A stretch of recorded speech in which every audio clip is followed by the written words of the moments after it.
దేవుడు మీ అందరిని ఆశీర్వదించునుగాక. ఎస్కేల్ గ్రంథము 18వ అధ్యాయము 32వ వాక్యాన్ని మనం చదువుకుందాము. ఎస్కేల్ గ్రంథము 18వ అధ్యాయం 32వ వచనం.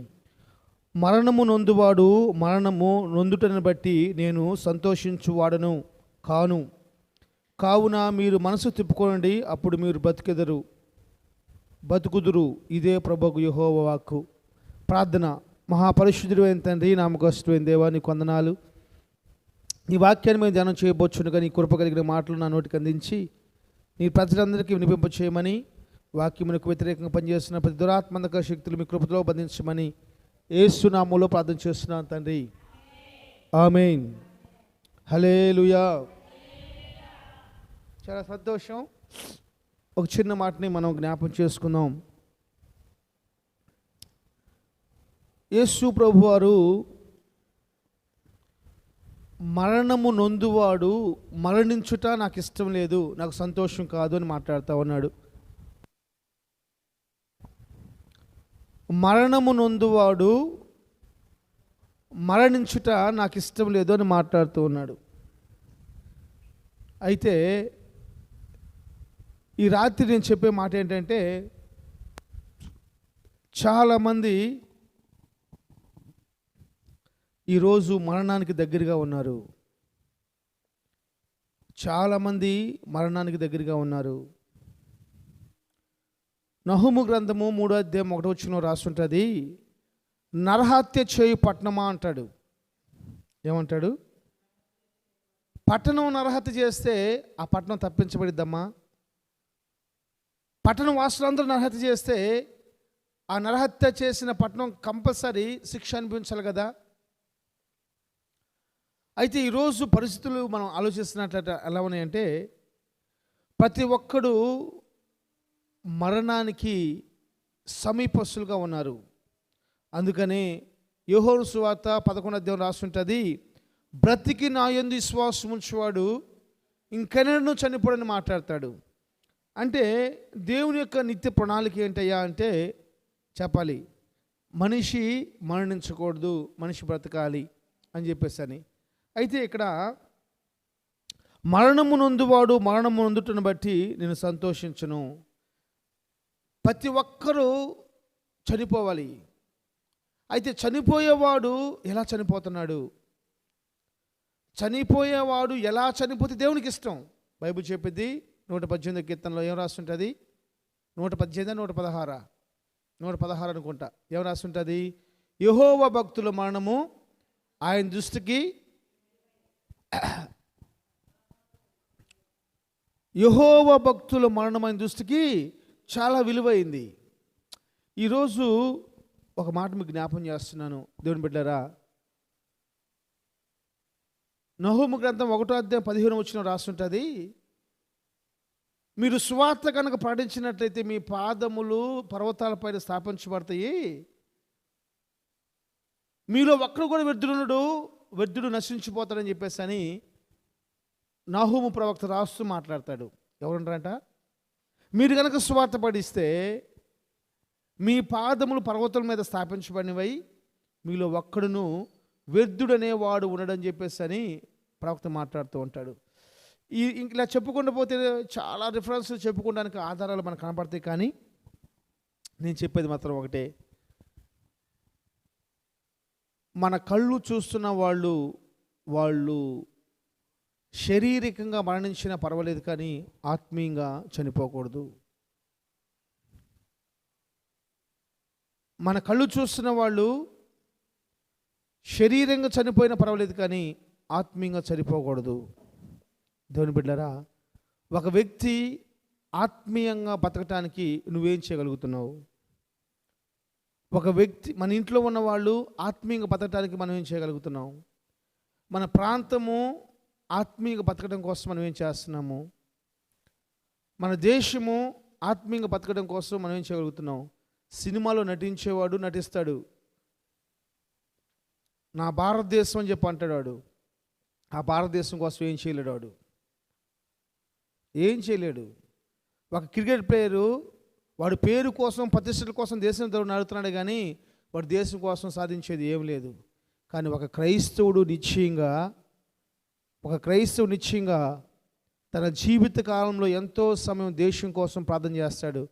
దేశంలో ఉన్న రైతుల కోసం ప్రార్థన చేస్తాడు, ఆటగాళ్ళ కోసం ప్రార్థన చేస్తాడు, పాటగాళ్ళ కోసం ప్రార్థన చేస్తాడు, అధికారుల కోసం ప్రార్థన చేస్తాడు, మిలిటరీ వాళ్ళ కోసం ప్రార్థన చేస్తాడు, పోలీసు వాళ్ళ కోసం ప్రార్థన చేస్తాడు.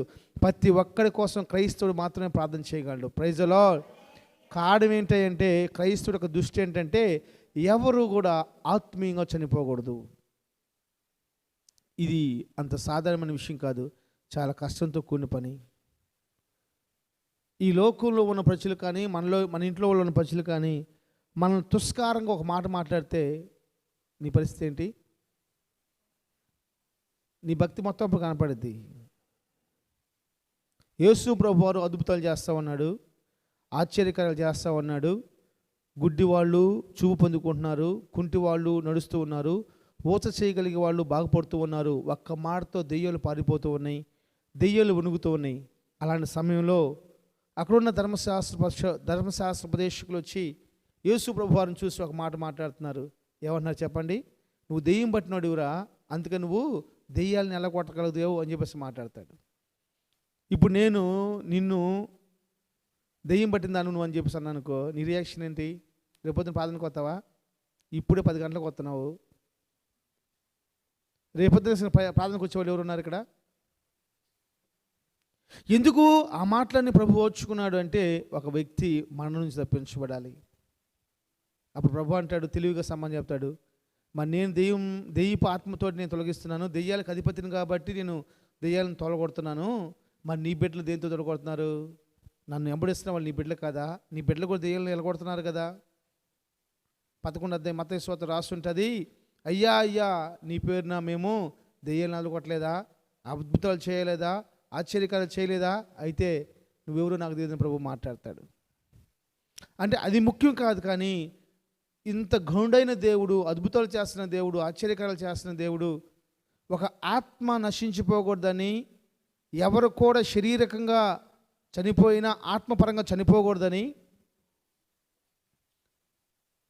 ఆయన దెయ్యమన్నా పడ్డాడు, ముఖం మీద ఉమ్మేసుకున్నా ఓర్చుకున్నాడు, గడ్డం పెరిగినా ఓర్చుకున్నాడు, దూషణ మాటలు పలికినా ఓర్చుకున్నాడు, అపహాసించినా ఓర్చుకున్నాడు. నేను మాట్లాడుతున్నాను ఈరోజు మనలో ఇంకా భారం పెరగడం కోసం చెప్పే మాట ఏం తెలుసా? మనము మన దేశం కోసం, మనము మన కుటుంబం కోసం ఏం చేయగలుగుతున్నాం? ఒక చిన్న ఫంక్షన్ కోసం ఒక వ్యక్తి 4 రోజుల మించి ప్లాన్ చేసుకుంటాడు. మరి పరలోక రాజ్యం కోసం ప్రభు ఎన్ని సంవత్సరాల మించి ప్లాన్ చేసుకుంటున్నాడు? 2000 సంవత్సరాల నుంచి ప్రభు సిద్ధపరుస్తున్నాడు పరలోక రాజ్యాన్ని. 2000 సంవత్సరాల నుంచి ప్రభు సిద్ధపరుస్తున్నాడు. ఒకటే రీజను, ప్రపంచంలో ఉన్న జనాభా అంతా కూడా శారీరకంగా చనిపోయిన ఆత్మపరంగా ఎవరు చనిపోకూడదు. ఆత్మపరంగా ఎవరు చనిపోకూడదు. 21వ వచనం, అయితే దుష్టుడు తాను చేసిన పాపములన్నిటినీ విడిచి నా కట్టడలన్నిటినీ అనుసరించి నీతిని అనుసరించి న్యాయమును జరిగించినట్లా అతడు మరలా మరణము నొందడు. ఆవశ్యకంగా వెంటనే తక్షణమే ఏమవుతాడంటమ్మా? బ్రతుకుతాడు. ప్రైజ్ ది లార్డ్, హల్లెలూయా. వెంటనే బతుకుతాడంట, ఆవశ్యకంగా అర్జెంటుగా బతుకుతాడు. ఎంత మంచి మాట. మనం చూడండి, ప్రార్థనకి వచ్చేవాళ్ళు రాకపోతే మనం ఏమన్నాం? ఇవి ఎగ్జాంపుల్, నేను గంట లేట్కి వచ్చాను అంటారు నన్ను, అమ్మా నన్ను ఏమన్నారు? ప్రార్థనకి కొంచెం 1 గంట లేట్కి వచ్చినా, 1 గంట ఇంకొకటి చేసినా, కానీ అదే ఒక పాపి కనుక రోడ్డు మీద తిరుగుతూ ఉన్నాడు, ఒక మందు అవుతా, వాడిని ఏమంటా? నువ్వు చూడు దున్నపోతులాగా ఉన్నాడు, భయం భక్తి లేకుండా పెరుగుతున్నాడు అంటావనవా? నీకు బైబిల్ నేర్పించిన భక్తి ఏంటంటే, నాకు బైబిల్ నేర్పించిన భక్తి ఏంటంటే, ఒక ప్రార్థనకి పోని వాడిని చూడగానే, ఒక త్రాగుబోతుని చూడగానే, ఒక వ్యభిచారిని చూడగానే, ఒక నరహంతకుని చూడగానే, ఒక దొంగను చూడగానే నోరు ఫ్రీగా ఉంది కాబట్టి వాడి గురించి ఏమంట? దున్నపోతులాగా ఉన్నాడు, పనికిమన్నాడు, తల్లిదండ్రులు భయంతో పెరగలేదండి, ఎందుకు పుట్టాడు అర్థం కదండి. ఈ మాటలకి నువ్వు మాట్లాడేది?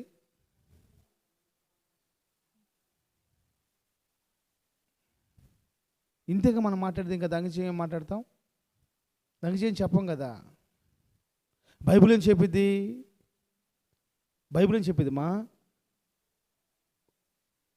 యోధ పత్రికలో ఏం రాస్తుంటుంది? 21, 22, 23 వచనాల్లో త్వరగా.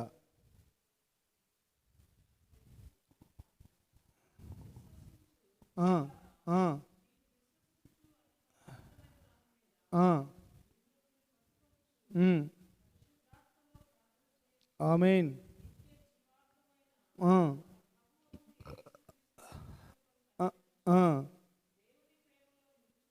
ఆమేన్. సందేహపడు వారి మీద ఏం చూపించమ్మా? జాగ్రత్తగా రండి. సందేహపడు వారి మీద కనికరం చూపించండి. అగ్నిలో నుండి లాగుతున్నట్టు ఒక నేను చేయాలి. గుర్తుపెట్టుకోండి, ప్రభువు నేను పోతూ ఉన్నాగా బైక్ పోతున్నప్పుడు ఇప్పుడు ప్రభు నాతో మాట్లాడిన మాట చెప్తున్నాను. ఈ వాక్యం భయంకరమైన కోపం వచ్చేస్తుంది నాకు. అసలు నేను ఎక్కడ పుట్టాను, ఏ ఇంట్లో పుట్టాను, ఆ ఇంట్లో ప్రజలు ఇలా ఉన్నారు ఏందయ్యా అని చెప్పేసి అనుకున్నప్పుడు వెంటనే ఆత్మదేవుడు నాకు మాట జ్ఞాపం చేస్తున్నాడు. అందుకు నేను ప్రకటిస్తున్నాను. ఈరోజు నేను నేర్చుకున్న బోధ ఇది. ఏం తెలుసా? సందేహపడు వారి మీద, నమ్మని వారి మీద, త్రాగుబోతుల మీద, తిరుగుబోతుల మీద, అవిశ్వాసుల మీద, నరహంతకులు ఏం కావాలి? కనికరం చూపించాలి. ఉదాహరణకి ఒకడు అగ్నిలో కాలిపోతున్నాడు. నాకు చూడండి, ఒకడు అగ్నిలో కాలిపోతున్నాడు. సచ్చినోడు సావాలి, అంతే సావాలి, కానీ కాలు బక్కలు అని అంటావా? మరి ఒక ఆత్మ నువ్వు చూస్తూ ఉండగా వాడు తాగుతూ ఉన్నప్పుడు, తాగి ఆ పాసులో బొర్లాడుతున్నప్పుడు, లేకపోతే తాగి భయంకర బూతులు మాట్లాడుతున్నప్పుడు ఏమి రావాలి? తాగిపోతూ కొడతానికి అందరూ మగవాళ్ళే. వాళ్ళని నేను ఎంకరేజ్ చేస్తాను కాదు, దాన్ని దండం పెడతాను అట్లా అనుకోబాకండిలే. నేను చెప్పే మాట ఏంటంటే, అవునా కాదా మీరు ఆలోచించండి. ఒక వ్యక్తి మరణించడాన్ని బట్టి నాకు సంతోషం కాదు ప్రభు అంటున్నాడు. మనం ఏం చేయగలుగుతున్నాం అంటున్నాను నేను. మన ఇంట్లో ఒక యవనస్తుడు ప్రార్థనకు రాలేకపోతున్నాడంటే వాడి మీద ఎన్ని రాస్తాం, అసలు ఎట్రా అని చెప్పేసి ఏదేదో అనుకుంటాం. వాడి కోసం మనం ఏం చేయగలుగుతున్నాం? వాడిని ఏ విధంగా దారిలో పెట్టగలుగుతున్నాం? వాడిని ఏ విధంగా దారిలో తీసుకురాగలుగుతున్నాం? వాడిని ఏ విధంగా మానవుల నుంచి తప్పించగలుగుతున్నాం? దానికోసం ఏమైనా ఆలోచించగలుగుతున్నామా? అంటే మనకి కుదిరిన దాన్ని బట్టి మనం చేయగలుగుతున్నాం, కానీ కుదరని దాని గురించి ఏదైనా ఆలోచించగలుగుతున్నామా? మనం మాట వినే వాళ్ళు చెప్తున్నాం, కానీ మాట విన్న వాళ్ళ కోసం మనం ఏమైనా చేయగలుగుతున్నామా? మనకి ఇష్టం ఉంటే, మనకి ఇష్టమైన వాళ్ళు అయితే వాళ్ళు ప్రార్థన రాకపోయినా ఏం కాదు. మనకి ఇష్టం లేని వాళ్ళు అయితే భయంకరంగా మనం కోపడతాం వాళ్ళ మీద. మనకి ఇష్టం ఉందనుకో, వాళ్ళు ప్రార్థన చేసుకోకపోయినా ఏం కాదు, ప్రార్థన రాకపోయినా ఏం కాదు. అదే మనకి ఇష్టం లేదనుకో, వాళ్ళ మీద భయంకరంగా కోపడతాం. ప్రార్థన ఉండదు, ఏముండదు, తిరుగుతాడు, లెగుతాడు, తింటాడు, తిరుగుతాడు, ఇంకేదో మాట్లాడుతూ ఉంటాం. నేను పొద్దున అదే చెప్పాను, రాత్రి అదే చెప్పాను. మనకు ఇష్టమున్నా ఇష్టం లేకపోయినా దేవుని చిత్తము చేసే వారి కోసం మన కళ్ళు ఎప్పుడు వెతుకుతూ ఉండాలి. Praise the Lord. దేవుని చిత్తము చేసే వారి కోసం, దేవుని చిత్తములో నిలిచే వారి కోసం, దేవుని చిత్తం కోసం ప్రయాసపడే వారి కోసం, కన్నవాళ్ళైనా మనతో ఉన్నవాళ్ళైనా, కన్నవాళ్ళు కాకపోయినా మనతో ఉన్నవాళ్ళు కాకపోయినా, మన శత్రువులైనా ఎవరైనా కావచ్చు, వాళ్ళ కోసం మన కన్నులు ఎప్పుడు వెతుకుతూ ఉండాలి. వాళ్ళ కోసం పాకులాడుతూ ఉండాలి. స్తోత్రం, హల్లెలూయా. క్రైస్తవ లోకంలో మనకొక రూలు, ఇంకొకరికి ఒక రూలు. ఒక పాస్టర్ గారు నాకు ఫోన్ చేసి ఒక పాస్టర్ గారు నాతో మాట్లాడుతూ ఉన్నాడు. మా విశ్వాస పలానా చోటకి వెళ్ళిందండి, వెళ్ళిలేకి మీదే సహవాసం అని అడిగారు. అడిగితే మాది పలానా సహవాసం అని చెప్పామన్నాము. మా సహవాసం గురించి గొప్పగా చెప్తున్నప్పుడు నాకు చాలా సంతోషం అనిపిస్తుంది అని చెప్పేసి అంది. నేను ఏమనలా, నేను వింటా ఉన్నాను. ఏంటన్నా మీరు వింటున్నారు కానీ మాట్లాడుతుంది అని చెప్పేసి అన్నాడు. అవునన్నా, అలా పిలిపించుకుంటూ నాకు ఇష్టమే, కానీ నాకు చాలా పశ్చాత్తాపం కలుగుతుంది ఇప్పుడు అన్నాను. ఎందుకన్నాడు? నా సహవాసంలో దేవుడు నాకు ఇచ్చిన పరిచర్యలో నేను నమ్మకంగా ఉండాలి, నాతో కలిసి ఉన్న వాళ్ళు కూడా నమ్మకంగా ఉండాలి. అయితే వాళ్ళని ఫస్ట్ ఏమని పిలవాలి తెలుసా? చెప్పాలి. ఏమని పిలవాలి? వీళ్ళు దేవుని పరిచర్యను పిలవాలి. అప్పుడు నిన్ను అడగాలి, నువ్వు ఎక్కడ ఏ ప్రార్థనా మందిరికి వెళ్తావని అడగాలి. నిన్ను చూడగానే, నన్ను చూడగానే ఫస్ట్ చెప్పవలసిన మాట ఏం తెలుసా? మీరు దేవుని బిడ్డలని చెప్పాలి, మీరు యేసుక్రీస్తు ప్రజలని చెప్పాలి, మీరు యేసుక్రీస్తు నమ్ముకున్నవారని చెప్పాలి. తర్వాత అడగాలి మీరు ఏ సహవాసంకి వెళ్తారని చెప్పేసి అని. ఈరోజు సహవాసాలు గొప్ప అయిపోయినాయి కానీ దేవుడు గొప్పగా అట్లా. అందుకే చెప్తున్నాను, నిన్ను ఒక మాట అంటే నువ్వు ఊరుకోవు. ఎవరైనా తుస్కారంగా నిన్ను ఒక మాట మాట్లాడితే నువ్వు వాళ్ళతో మాట్లాడవు, అసలు వాళ్ళకి ఇచ్చేయవు. కానీ యేసు ప్రభు నిన్న ఏం కాదు, యేసు ప్రభు నిన్నైనా ఏం కాదు. ఆయనకి మనల్ని కాదు కదా అంటుంది ఆయన కదా. మన ప్రవర్తనలో మన విధానము యేసు ప్రభుని తిట్టేలాగా, యేసు ప్రభుని దేశించేలాగా చేస్తుంది. కానీ మన ప్రవర్తనలో మన విధానాలు, అమ్మో వీళ్ళు యేసు ప్రభు బిడ్డల, యేసు ప్రభు బిడ్డలు ఇలా ఉంటారని చెప్పేసి చెప్పగలిగితే ఎంత బాగుంటుంది. ప్రభు నాకు అలాంటి కృప దయచేయను గాక. ఆమేన్. ప్రభు నాకు అలాంటి ఒక శ్రేష్టమైన కృపను అనుగ్రహించును గాక. ప్రభు మీకు అలాంటి ఒక శ్రేష్టమైన కృప దయచేయను గాక. మనందరికీ ప్రభు అలాంటి ఒక కృప దయచేయను గాక. హల్లెలూయా. మన హృదయంలో ఒక వైరాగ్యం కోసం నేను ఈ మాట మాట్లాడుతూ ఉన్నాను.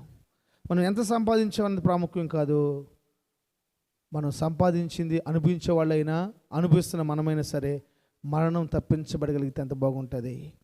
మరణించగలిగిన వాడు మరణించకపోతే ఎంత బాగుంటుందని ప్రభు అంటాడు. మరణించగలిగిన వాడు మరణించకపోతే ఎంత బాగుంటుంది. రానున్న దినాల్లో నేను మొత్తుకుంటూ ఉన్నాను, ఈ సంవత్సరం రాకముందు నుంచి మొత్తుకుంటూ ఉన్నాను, భయంకరమైన దినాలు రాబోతాయి, భయంకరమైన దినాలు రాబోతాయి. చూడండి, రానున్న దినాల్లో ఒక సినిమా మతాన్ని బట్టి దేవుని బట్టే సినిమాలు తీస్తూ ఉంటారు. సినిమాలు తీసే విధానాలు మూడే: రాజకీయ, ఒక కులాన్ని బట్టి, లేకపోతే ఒక దేవుని బట్టి, లేకపోతే ఒక కొట్టుకునే దాన్ని బట్టి, లేకపోతే అబ్బాయి అమ్మాయి ప్రేమించుకోవడాన్ని బట్టి. ఇవే, ఇంకేం ఉండవు. ఇప్పుడు రాబోతున్న సినిమాలు దేవుడిని తీసుకొస్తారు, ఒక కులాన్ని తీసుకొస్తారు, లేకపోతే ఫ్యాక్షనిజం, కొట్టుకుంటాం చంపుకోవడం అని తీసుకొస్తారు, లేకపోతే ఒక అబ్బాయి ఒక అమ్మాయి ప్రేమించుకొని తల్లిదండ్రులు చెప్పకుండా లేచిపోవటాలు. ఇక ఎట్లా చెప్తాం, తీయటం అంతే. నేను ఒక వ్యక్తి నాకు మెసేజ్ పెట్టాడు. ఆ మెసేజ్ చదువుతుంటే నాకు చాలా వేదన అనిపించింది. యువత దేని గురించి ఆలోచిస్తూ ఉన్నారు? దేశంలో 90 లక్షల మందికి 90 కోట్ల మంది యవనస్తులు పనులు లేక ఖాళీగా ఉంటే దాని గురించి ఆలోచించట్లేదు. ఒక దేవుడి గురించో, ఒక దేవాలయం గురించో, లేకపోతే ఇంకో దాని గురించో ఆలోచించుకుంటూ కూర్చున్నాడు. కొన్ని అంశాలు పెట్టారు వాళ్ళు, ఆ చదువుతున్నప్పుడు చాలా బాధ అనిపిస్తుంది. కానీ ఏంటంటే రానున్న దినాల్లో ఈ యొక్క ప్రజలందరూ కూడా సాతానుగాడి చేతిలో రాజ్యాన్ని పెట్టబోతున్నారు. అయిపోతుంది, చాలా కష్టం. కాబట్టి దేవుని బిడ్డలారా, సేవకుడిగా నా హృదయంలో ఉన్న భారం నేను చెప్తున్నాను. నేను, మీరు, మనమందరం కూడా, మనం ఏం పని చేసినా, మనం ఏం తిన్నా, మనం ఎప్పుడు నిద్రపోయినా, మనం ఎప్పుడు లేచినా కానీ ఒక్క వ్యక్తి అయినా మరణించగలిగిన వాడు మరణించకుండా ఉండులాగున మనం ప్రార్థన చేయగలిగితే, వాడు బాగు కోసం మనం మొరపెట్టగలిగితే, వాడు బాగు కోసం మనం ఉపయోగపడగలిగితే, మన తెలివి, మన జ్ఞానము, మన కష్టము, మన ధనము, మన మాటలు, ప్రతిదీ కూడా మరణించగలిగిన వాడు మరణించకుండా ఉండులాగున ఆవశ్యకంగా బతుకుతాడు. దానికోసం ఉపయోగపడగలిగితే ఎంత బాగుంటుంది. దేవుడు నీకు నాకు అలాంటి ఒక శ్రేష్టమైన కృపను అనుగ్రహించును గాక. ఆమేన్. హల్లెలూయా.